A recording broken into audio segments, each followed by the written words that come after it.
Saudara-saudari dan anak-anak yang terkasih dalam Kristus, dari Novisiat SVD Kuburuteng Manggarai Flores NTT, saya Pastor Freddy Jahadin SVD menyampaikan ucapan selamat jumpa lagi lewat siraman rohani.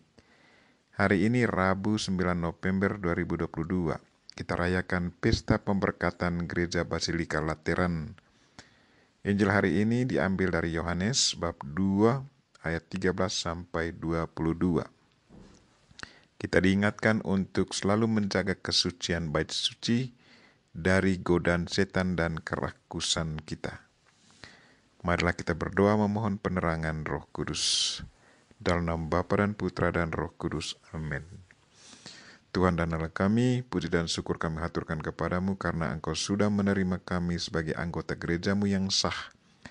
Kuatkanlah iman kami ya Tuhan, agar kami selalu sanggup menjaga kesucian gerejamu dari godaan-godaan setan dan kerakusan kami.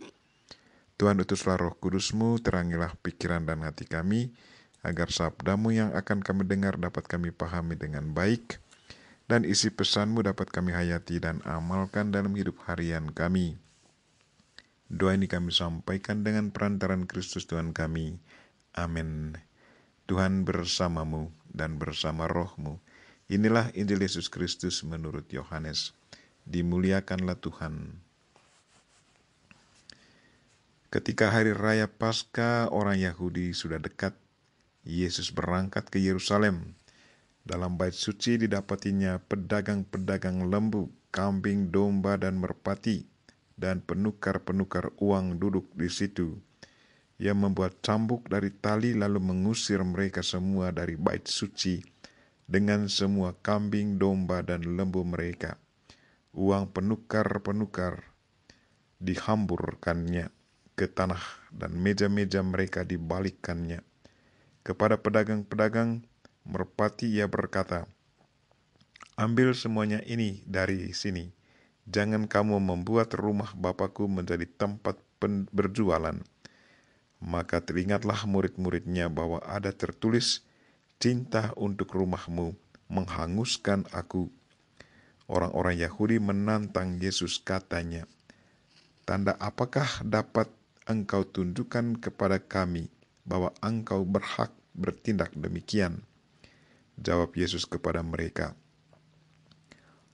"Rombak bait Allah ini, dan dalam 3 hari aku akan mendirikannya kembali."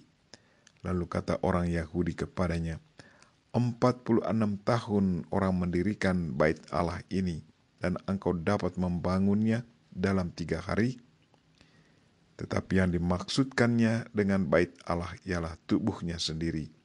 Kemudian sesudah ia bangkit dari antara orang mati, barulah teringat oleh murid-muridnya bahwa hal itu telah dikatakannya. Dan mereka pun percayalah akan kitab suci dan akan perkataan yang telah diucapkan Yesus. Demikianlah sabda Tuhan, terpujilah Kristus. Saudara-saudari dan anak-anak yang terkasih dalam Kristus, tema renungan kita hari ini ialah jagalah kesucian bait suci dari godaan setan dan kerakusan kita. Hari ini kita merayakan Pesta Pemberkatan Gereja Basilika Lateran. 10 tahun yang lalu, tepatnya bulan Juli 2012, saya mengunjungi Basilika Lateran ini. Suasana dalam gereja ini sungguh-sungguh sangat kondusif.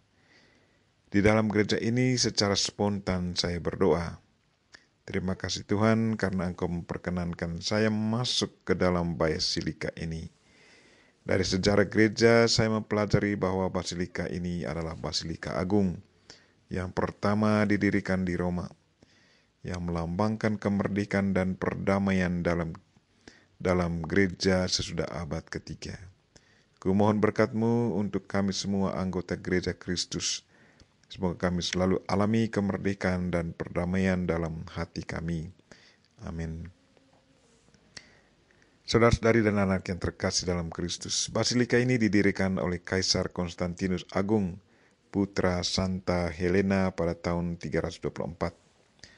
Dalam konteks sejarah gereja Kristen, Basilika ini merupakan basilika agung yang pertama yang melambangkan kemerdekaan dan perdamaian di dalam gereja setelah 3 abad lebih berada di dalam kancah penghambatan dan penganiayaan oleh kaisar-kaisar Romawi yang kafir.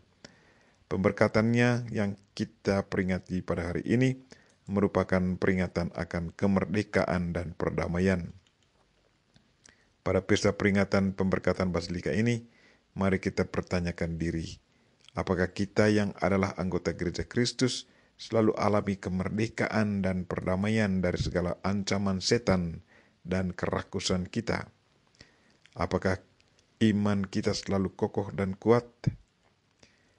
Pesta pemberkatan Gereja Basilika Lateran hari ini menyadarkan kita akan persekutuan hidup iman kita yang didasarkan pada Yesus Kristus. Setiap kita adalah bait Allah karena roh Allah bersemayam dalam diri kita masing-masing. Gereja yang sebenarnya tidak dibangun dari batu dan kayu yang mati, melainkan dari pribadi-pribadi yang hidup. Kita adalah pribadi-pribadi hidup yang membentuk rumah Allah itu. Pertanyaan untuk kita, apakah kepribadian kita selalu suci dari kekotoran duniawi? Apakah kita selalu melekat erat pada Kristus yang merupakan dasar kehidupan kita? Hari ini kita mendengar lewat Injil Yohanes bahwa Yesus Kristus mengusir mereka yang menjual lembu, kambing, domba, merpati, dan penukar-penukar uang dari bait suci. Dengan marah Yesus katakan kepada para pedagang dan penukar uang, "Jangan kamu membuat rumah Bapakku menjadi tempat berjualan." Menyaksikan apa yang dibuat Yesus, para muridnya berkata, "Cinta untuk rumahmu menghanguskan aku." Ada 2 hal penting yang perlu kita ingat dari apa yang dibuat Yesus di bait suci. Yang pertama, dia sangat menghormati dan mencintai gedung gereja, tempat kudus di mana Allah tinggal. Dalam gedung gereja itu umat Allah berkumpul mendengarkan firman-Nya dan menerima tubuh dan darah Kristus. Tempat kudus ini harus dijaga kesucian dan kebersihannya. Jadi rasa hormat, berpakaian sopan selalu harus diperhatikan kalau kita masuk dalam gedung gereja. Yang kedua, Yesus Kristus sangat mencintai setiap pribadi yang sudah mengimani Dia. Dia merasa sangat sedih kalau tubuh kita dicemari oleh hal-hal duniawi, menjadikan tubuh kita sebagai barang jualan. Kita sudah seharusnya selalu menjaga kesucian tubuh kita. Marilah saudara-saudari dan anak-anak yang terkasih, jagalah kesucian bait suci dari kerakusan kita. Biarkanlah Tuhan bersemayam dalam hati kita yang bersih dan suci. Kalau ada yang kotor, berilah diri kita kepada Kristus, biarkanlah Kristus mencucinya kembali agar bait suci kita kembali suci dan bersih. Kita berdoa semoga Tuhan selalu menguatkan iman kita, agar kita selalu sanggup menjaga kesucian bait sucinya dari godaan-godaan setan dan kerakusan kita. Kita memohon Bunda Maria untuk senantiasa mendoakan kita. Amin. Marilah kita mohon berkat Tuhan. Tuhan bersamamu dan bersama rohmu.